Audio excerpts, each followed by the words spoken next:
Merc nagalit kay B dahil sa ginawa nito sa kanilang bahay. Dahil hindi daw nito nirespeto si Merc bilang leader ng Grace family at may-ari ng bahay.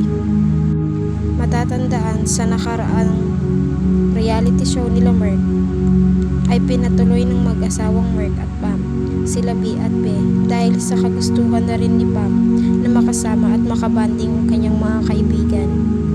Dahil nga magtatagal ang dalawa sa kanilang bahay, pinaalalahanan niya ang mga ito ng mga bagay na pinagbabawal niya sa kanilang tahanan. Isa na rito ang pagdadala ng bisita para na rin sa kaligtasan ng kanyang pamilya, lalo na ng kanyang anak. Kaya kinausap niya ang dalawa na maging malinis at magkusa sa mga bagay na kaya naman nilang gawin sa bahay.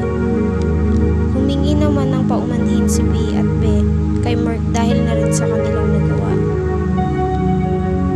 Pero ito ang talagang kinagalit ni Merc nang sumaway si B sa mahigpit na bilin ni Merc na bawal magdala ng bisita.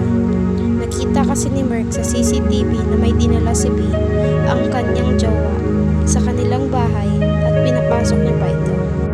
At dinala niya ito sa kwarto nilang dalawa ni B.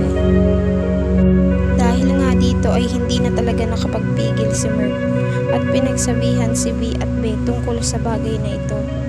Ngunit ang sabi naman ni B ay nagpaalam siya kay Pam at pinayagan siya nito. At ito naman ay kinonfirma ni Pam. Dahil nga dito ay maging si Pam ay nakatikim na rin ng masasakit na salita mula kay Merc. At habang pinagsasabihan ni Merc ang mga ito, ay nakita ni Merc na may con at sa loob ng kwarto nila B. At ito ay labis na kinagalit ni Merc. Hindi na nga rin kinaya ni B ang mga salitang binibitawan ni Merc tungkol sa pagdadala niya ng lalaki. Kaya nagdesisyon itong umalis na lamang sa bahay nila Merc. At ito naman ay pinagpasalamat ni Merc